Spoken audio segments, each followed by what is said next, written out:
Hi sisters, last வீடியோவில் நம்ம normal chain stitch வந்து எப்படி போடுறதுன்னு பார்த்துருந்தோம். அந்த செயின் ஸ்டிச் பார்த்துட்டிங்கன்னா நார்மலான சீவிங் த்ரெட்டில் வந்துட்டு நம்ம போட்டு ப்ராக்டிஸ் பண்ணியிருப்போம். இப்போ வந்து ஆரி ஒர்க்குக்கு ரொம்பவே இம்பார்ட்டண்ட்டானது என்னென்னு பார்த்துட்டிங்கன்னா சில்க் த்ரெட்டு.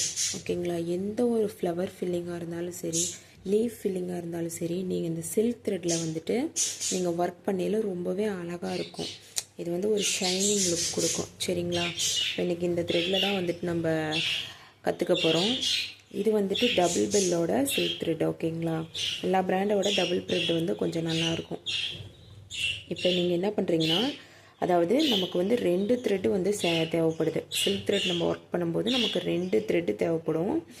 அதுக்கு நம்ம என்ன பண்ணோம்னா, 2 த்ரெட்டு வாங்குறதுனா ஒன்று 20 40 ரூபா வரும். நீங்கள் வந்து ப்ராக்டிஸ் பண்ணுறப்ப நீங்கள் அவ்வளோ செலவு பண்ண வேண்டாம். நீங்கள் ஒரு கண்டு வாங்கிக்கோங்க. வாங்கிட்டு இது வந்து பார்பிங் கேஸுன்னு சொல்லுவாங்க, மிஷினுக்கு போடுறது. இது மாதிரி வாங்கி இதில் வந்து லோட் பண்ணி இன்னொரு செட்டு நீங்கள் ரெடி பண்ணி வச்சுக்கோங்க. ஓகேங்களா, இப்போ இது ரெண்டும் சேர்த்து ஒரு செட் ஆச்சு. இப்போ வந்து என்ன பண்ணோம்னா, இந்த 2 த்ரெட்டையுமே சரிங்களா, இந்த 2 த்ரெட்டையும் சேர்த்து நீங்கள் ஒரு நாட் போட்டு எடுத்துக்கணும்.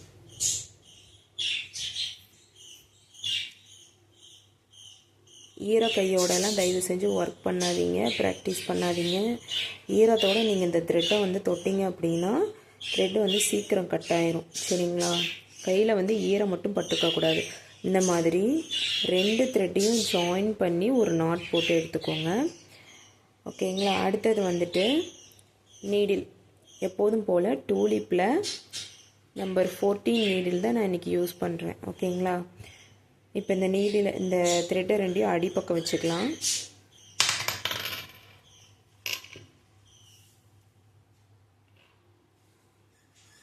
இப்போ எப்போதும் போல் ஒரு ஸ்ட்ரைட் லைன் வந்துட்டு ட்ரா பண்ணியிருக்கிறேன். நம்ம எப்போதும் போல் நம்ம நீடில் பஞ்ச் பண்ண ஆரம்பிக்கலாம். ஃபஸ்ட்டு வந்து பேக்கில் ஒரு ஸ்டிச்சு, 2 நூலையும் சேர்ந்து தான் நம்ம மேலே எடுக்கணும். சரிங்களா, இப்போ பாருங்கள் தெரியுதுங்களா, 2 நூலும் நான் சேர்த்தி தான் நான் மேலே எடுத்துருக்கிறேன். நல்லா பாருங்கள்.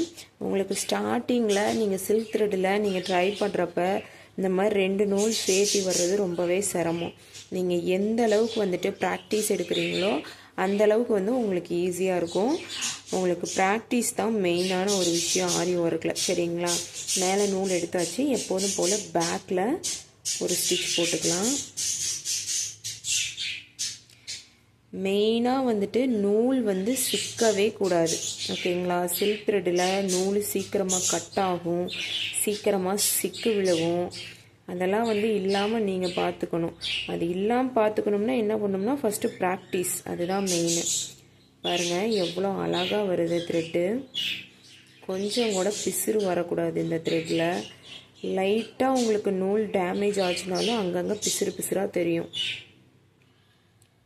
அந்த அளவுக்கு இல்லாமல் நீங்கள் ப்ராக்டிஸ் எடுத்துக்கணும். நீங்கள் எந்த அளவுக்கு திருப்பி சில்க் த்ரெட்டில் வந்து ப்ராக்டிஸ் பண்ணுறீங்களோ அந்த அளவுக்கு வந்துட்டு உங்களுக்கு கைக்கு வந்து ஃபாஸ்ட்டும் கொடுக்கும். எந்த ஒரு பிசுறும் இல்லாமல் நூல் வந்து அழகாக உங்களுக்கு மேலே வரும். சரிங்களா, பாருங்கள் இந்த இடத்துல லைட்டாக பாருங்கள் நூல் பிசுறு வந்திருக்கு, தெரியுதுங்களா. இந்த மாதிரி நிறையா பிரச்சனை வரும். இந்த மாதிரி லைட்டாக வந்துட்டு பிசுறு வந்தாலுமே நீங்கள் உடனே அந்த ஒரு நாட்டை கீழே இழுத்துட்டிங்கன்னா அடுத்த நாட்டில் அதுக்கு முன்னாடி போட்ட நாட்டு வழியாக கொஞ்சம் மேலே தூக்கி கீழே இப்படி 2 தடவை அட்ஜஸ்ட் பண்ணிங்கன்னா அந்த பிசுறு வந்துட்டு சரியாயிரும் உங்களுக்கு. சரிங்களா, ஆனால் இது வந்து நீங்கள் போடுறப்பவே அட்ஜஸ்ட் பண்ணிங்கன்னா பிரச்சனை இல்லை. போட்டு முடித்ததுக்கப்புறம் நம்ம ஒன்றுமே பண்ண முடியாது சிஸ்டர்ஸ். பாருங்கள் எவ்வளோ அழகாக வருதுன்ட்டு. இது வந்து சில்க் த்ரெட்டில். ஓகேங்களா, திருப்பி சொல்கிறேன், சில்க் த்ரெட்டில் வந்து நீங்கள் எந்த அளவுக்கு ப்ராக்டிஸ் பண்ணுறீங்களோ அந்த அளவுக்கு உங்களுக்கு வந்து ஒர்க்கு ஈஸியாக செய்ய முடியும். ஒரு தடவை போட்டுட்டு நான் எனக்கு வரலேன்ட்டு நீங்கள் உட்காந்துடாதீங்க. தயவு செஞ்சு சில்க் த்ரெட்டில் திருப்பி போடுங்க. பார்த்தீங்களா எவ்வளோ அழகாக வந்திருக்கு, நீட்டாக ஃபினிஷிங் வந்திருக்கு. எப்போதும் போல் நான் லாஸ்ட் வீடியோவில் எண்டு நாட் சொல்லி கொடுத்துருந்தேன், அதே மாதிரி இதுக்கும் எண்டு நாட் போட்டுக்கோங்க. சில்க் த்ரெட்டுக்கு எண்டு நாட்டு ரொம்ப அவசியம். ஏன்னா இந்த த்ரெட்டு பார்த்திங்கன்னா ரொம்ப ஷைனிங்காக இருக்கும். எண்டு நாட் போலின்னா ஒரு முடிச்சு அவுந்துச்சுனாலும் எல்லா முடிச்சும் அவுந்துடும். எண்டு நாட் போட்டுக்கலாம். இப்போ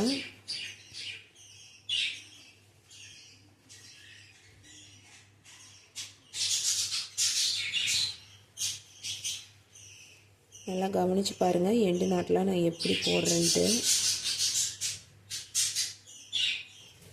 2 நூலையும் சேர்த்தி தான் இழுக்கணும். அதுதான் இதில் வந்து மெயினான ஒரு விஷயம். சரிங்களா? சேர்த்து இழுத்துட்டு அடிப்பக்கம் நூலை வந்து இழுத்திங்கன்னா அந்த முடிச்சு வந்து அடிப்பக்கம் போயிடும், மேலே வந்து அசிங்கமாக தெரியாது. அதையும் மீறி நீங்கள் இழுத்தும் போகலையா, போகாத பட்சத்தில் இந்த இடத்துல வந்து அடிப்பக்கமாக நீடியில் விட்டுக்கோங்க. நீடியில் விட்டு அடிப்பக்கமாக தெரியுதுங்களா என்னோட நீடி நீங்கள் வந்திருக்கிறது, அடிப்பக்கமாக நீடியில் விட்டு இந்த நூலை வந்து பிடிச்சி இழுத்திங்கன்னா அடியில் வந்துடும் நூல். இப்போ பாருங்கள் ஃபினிஷிங் நீட்டாக வந்துருச்சு. சரிங்களா? இதுதான் வந்து சில்க் த்ரெட்டில் ஒர்க் பண்ணுறது. சில்க் த்ரெட்டில் வந்துட்டு ட்ரை பண்ணி நல்லா ஒரு 4-5 தடவை ப்ராக்டிஸ் பண்ணிக்கோங்க. நீங்கள் எந்த அளவுக்கு அதிகமாக ப்ராக்டிஸ் பண்ணுறீங்களோ அந்த அளவுக்கு உங்களுக்கு வந்து நீட்டாக கைக்கு வரும். அடுத்து வந்துட்டு நம்ம ஜரி த்ரெட்டில் வந்துட்டு எப்படி போடுறதுன்னு பார்க்கலாம். இதுதான் ஜரி த்ரெட் பார்த்துக்கோங்க. இது வந்து என்ன பிராண்டுனா A1ல் நான் வாங்கியிருக்கிறேன் ஜரி த்ரெட்டு. ஆல்ரெடி நம்ம கட் பண்ணதில் லாஸ்ட்டில் வந்துட்டு உங்களுக்கு வீடியோவில் வந்து சொல்லியிருந்தேன், இந்த மாதிரி உள்ளே வந்து ஒயிட் கலரில் நூல் வரும், உங்களுக்கு தெரியுதா? இதுதான் வந்துட்டு ஜரிக்குள்ளே வர்ற த்ரெட்டு. சரிங்களா? இது வந்து ஒயிட் கலரில் இருக்கிறதா வந்து குவாலிட்டி நல்லா அதிகமான குவாலிட்டி உள்ள த்ரெட்டு. இதுவே வந்து எல்லோ கலர் ரெட் கலர்லாம் இருக்குது, அது வந்துட்டு உங்களுக்கு இந்த அளவுக்கு வந்து ஸ்ட்ராங் கிடைக்காது. இதை பாருங்கள், இப்படி இழுத்தாலும் அவ்வளோ சீக்கிரம் இது வந்து பிஞ்சு போகாத நூல், கொஞ்சம் உங்களுக்கு ஸ்ட்ராங்காக இருக்கும். அதனால் வந்து A1ல் நீங்கள் வாங்கி யூஸ் பண்ணுங்கள். இப்போ இதில் வந்துட்டு நம்ம நாட் போடணும். அந்த நாட் எப்படி போடலான்னா, நீங்கள் நார்மலாக வந்து த்ரெட்டில் போடுற மாதிரி நாட் வந்து இதில் போட முடியாது. ஏன்னா இது வந்து நூல் கொஞ்சம் வந்து ஸ்ட்ராங்காக இருக்கும் இந்த த்ரெட்டு.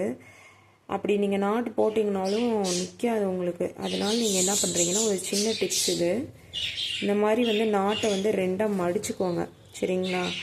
மடித்து உங்கள் விரலில் வச்சு சுற்றி தான் நீங்கள் வந்து நாட் போட முடியும். இதில் நார்மலாக நீங்கள் எல்லா த்ரெட்லேயும் போடுற மாதிரி போட முடியாது, இதில் கலந்து வந்துடும். அதனால் இப்படி வந்து நீங்கள் நாட் போட்டுக்கோங்க.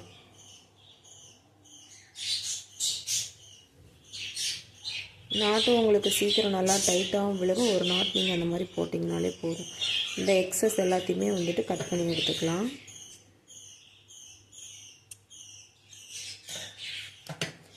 ஓகேங்களா? இப்போ வந்துட்டு நாட் போட்டாச்சு. இதுதான் வந்து ஜரி த்ரெட்டு. A1 ஜரி த்ரெட்டில் கோல்டு கலர் நான் இப்போ யூஸ் பண்ணுறேன். சரிங்களா?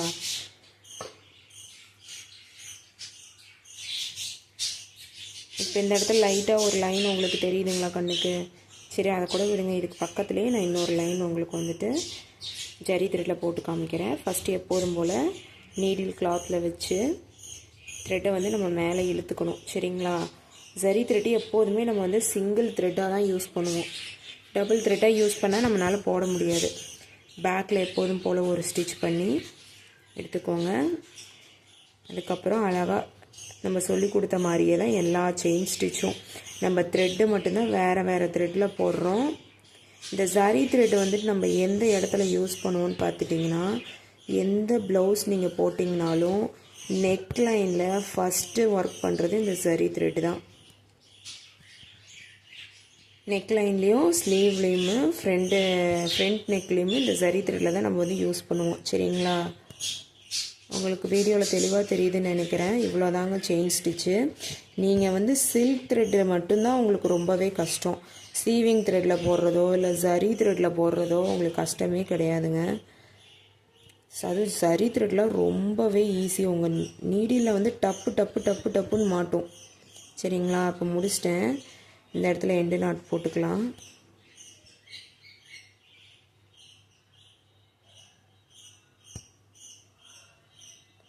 இதில் பாருங்கள் தெளிவாக தெரியும் எண்டு நாட்டுக்கு. ஃபஸ்ட் எடுத்த லூப் சின்னது, செகண்ட் எடுத்த லூப் பெருசு. செகண்ட் எடுத்த லூப் வழியாக நீடியில் விட்டு ஃபஸ்ட்டு எடுத்த லூப்பை வந்து நம்ம பிடிச்சிக்கிறோம். கீழே வந்து நம்ம த்ரெட்டை இழுத்தோம்னா உங்களுக்கு வந்து நாட்டு விழுந்துடும். இதுதான் வந்து நாட்டு. ஓகேங்களா?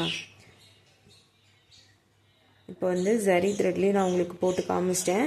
போன வீடியோவில் வந்துட்டு உங்களுக்கு ஜீவிங் த்ரெட்டில் எப்படி பண்ணுறதுன்னு நான் காமிச்சிருந்தேன். இந்த வீடியோவில் வந்துட்டு சில்க் த்ரெட்லேயும் ஜரி த்ரெட்லேயும் வந்துட்டு நான் காமிச்சிருக்கேன். சரிங்களா? இப்போ இது ரெண்டையும் வந்து ப்ராக்டிஸ் பண்ணுங்கள். இந்த வீடியோவில் வந்து இது மட்டும் உங்களுக்கு போதுமானது.